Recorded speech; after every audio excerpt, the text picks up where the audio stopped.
Hi, thank you for coming back to my channel. Driftaway Tales has been alive for a couple months now, and we are slowly growing our stories. This week, I wanted to talk about or read a story about another holiday tradition. A couple weeks ago, I did the history of the Christmas tree, and it got really great feedback because a lot of us didn't know why we bring a tree into our house. But not every tradition celebrates with a Christmas tree. I mean, there's different religions and different celebrations that happen this time of year. And one of my listeners said that she and her husband celebrate Kwanzaa. And I didn't know anything about that beautiful, and it is beautiful celebration. So I thought I would write a story about it and read it to you for this week's bedtime story. So I hope you enjoy. I hope you learn something new. And if you haven't yet subscribed to my channel and bedtime stories, calming your mind, getting some help falling asleep while listening to my voice is up your alley, then please subscribe. And a great way to support my channel for free is just to like my videos and to comment. It helps the algorithm, helps get my stories out to more people. So thank you for your support in that way. If you're not sure what to comment, maybe let me know where you're listening from, or let me know a story you would love to hear, and I'll create it because I post them every Tuesday night. All right, you guys, find a cozy spot and enjoy tonight's story, all about Kwanzaa. Chat with you soon. It was a crisp December afternoon, and the streets were alive with the cheer of the holiday season. Strings of twinkling lights wrapped around lamp posts, and shop windows displayed snowy scenes. Camille and Jordan strolled side by side, scarves wrapped snugly around their necks, sipping steaming cups of hot cocoa. "I love this time of year," Camille said, glancing up at the lights strung across the street. "Christmas always feels so magical. Family dinners, decorating the tree, singing carols. There's just something about it." Jordan smiled. "I get it. Christmas always looks so cozy and festive. But for me, I love celebrating Kwanzaa." Camille paused mid-sip. Her curiosity piqued. "Kwanzaa. I know it's around this time of year, but honestly, I don't know much about it. Isn't it similar to Christmas?" Jordan chuckled softly. "Not exactly. Kwanzaa isn't a religious holiday like Christmas. It's cultural. It's a celebration of African heritage, community, and principles. My family celebrates both, but Kwanzaa has a really special meaning for me." Camille tilted her head, intrigued. "Please tell me more. When did it start?" Jordan's face lit up, eager to share. "Well, it started in 1966, during the Civil Rights Movement. Dr. Mulana Karenga, a professor of Africana Studies, created Kwanzaa as a way for African Americans to reconnect with their roots. He wanted to build something that celebrated our history, our struggles, and our triumphs, while giving us a way to honor African traditions in a modern context." "Wow," Camille said, her voice thoughtful. "So it's about remembering where you come from." "Exactly," Jordan nodded. Dr. Karenga was inspired by African harvest celebrations, where communities would come together to share food, stories, and gratitude. He called it Kwanzaa, from the Swahili phrase Matunda ya Kwanza, which means first fruits. It's like planting seeds of unity, self-determination, and purpose. Camille smiled. That sounds beautiful. Do you do anything specific to celebrate? Oh, definitely, Jordan replied. For 7 nights, we light candles on a kinara. It's a candle holder with 7 branches, and each candle represents one of the Nguzo Saba, or the 7 principles. Umoja is night 1, and it means unity. Basically, maintaining unity in family, community, nation, and race. Night 2 is Kujicha Kulia, meaning self-determination. It means to define, name, or create and speak for ourselves. Night 3 is Ujima, meaning collective work and responsibility, to build and maintain community together and solving problems together as family.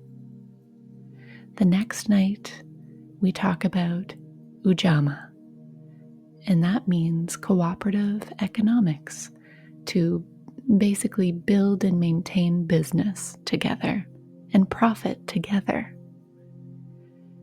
And then the next evening, we celebrate Naya, which means purpose, building and developing our community in order to restore our people to their traditional greatness. And the next night is Koumba, meaning creativity.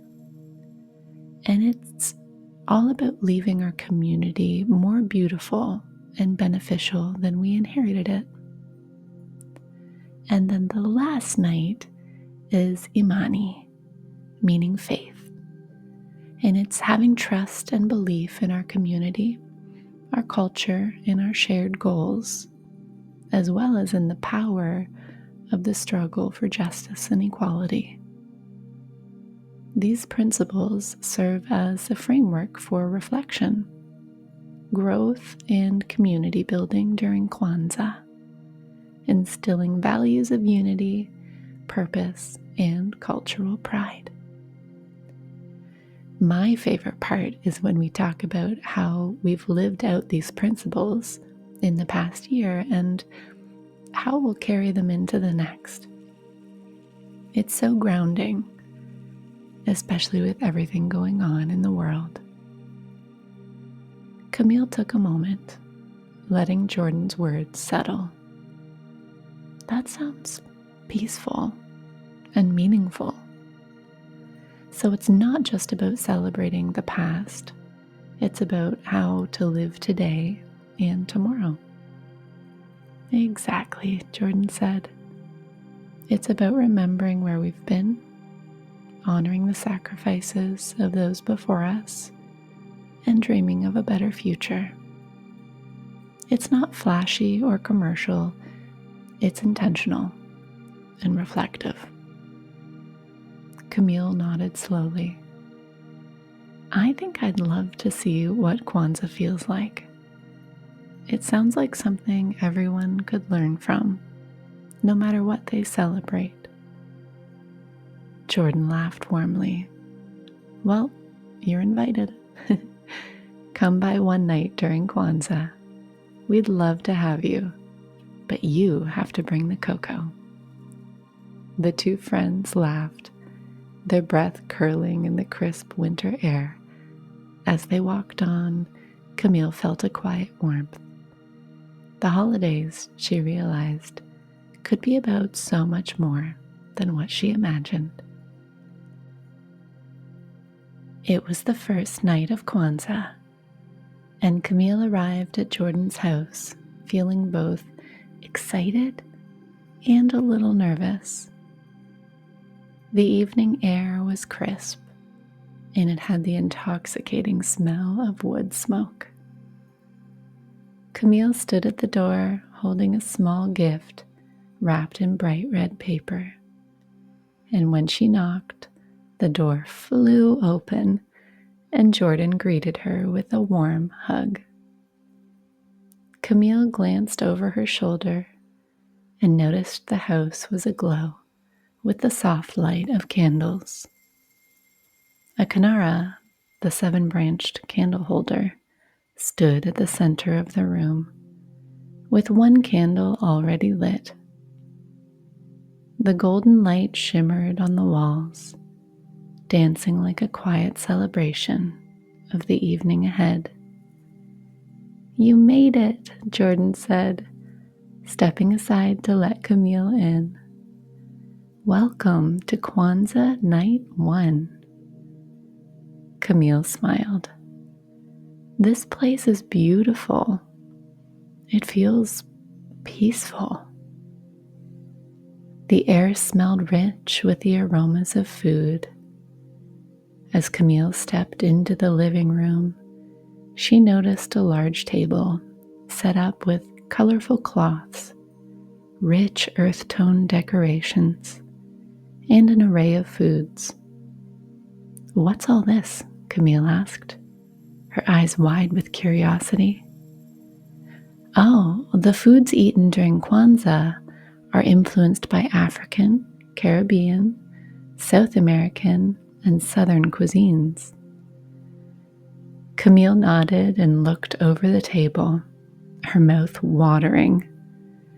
There were platters of greens, sweet potatoes, rice, cornbread, and an impressive stew simmering on the stove. It was all so vibrant. Deep greens, rich browns, and the golden glow of warm bread, the colors of the Pan-African flag. "It looks so delicious. What's in the stew?" "Spicy chicken and beans," Jordan said with a wink. "It's called gumbo, a nod to African and African American flavors. We make it every year. It's a mix of history and flavor, kind of like Kwanzaa itself." The two of them walked over to the Kanara, where the family had already lit the black unity candle. So tonight's principle is about unity. It's the foundation of everything Kwanzaa stands for: togetherness, harmony, and understanding within the community and family. We talk about what it means for us personally. "This is beautiful, but I have to ask, why are there different colored candles? I see red, green, and black." Camille was curious. "Well, the 7 candles are called the Mishuma Saba," Jordan explained. "The black candle is in the center, and it represents unity. The 3 candles to the left are red, and they represent the past and the struggle. And the 3 candles on the right are green, and they represent the future and hope. On the first night, we only light the black candle, and each night a new candle is lit, alternating between the red and the green. And by the 7th and final night, all 7 candles are lit. But tonight, we celebrate what umoja means to us," Jordan explained. "Then we'll have some food, and people can offer a short story or memory about unity." Camille felt her heart open, understanding more with every word spoken. One by one, Jordan's family and friends took turns sharing their thoughts. It wasn't hurried or forced, just a gentle, reflective rhythm. Each person spoke with intention, the room full of stories about community, family, and belonging. And Camille felt moved, seeing how this tradition gave everyone a space to reflect and connect. When they were done sharing, they all turned toward the table. The food was comforting and satisfying, each dish bursting with flavors. The gumbo was rich and spicy, with tender chicken and hearty beans. The collard greens were tender, their earthy bitterness complemented by a dash of vinegar and a sprinkle of seasoning. Sweet potatoes, caramelized with brown sugar and cinnamon, melted in her mouth. "This food is incredible," Camille said, taking another bite. "It's so rich in flavor." "It's meant to nourish the body and spirit," Jordan explained, helping herself to a plate of cornbread. "The food at Kwanzaa symbolizes the bounty and strength of the community. We honor what we have and what we've worked to build together." As they ate, Camille asked more questions, eager to learn about every aspect of the celebration. "So, what happens on the other nights? Do you celebrate each principle separately?" "Exactly," Jordan said, her face lighting up. "Each night has a different principle. Tomorrow is all about self-determination. We talk about how we take control of our lives and our future.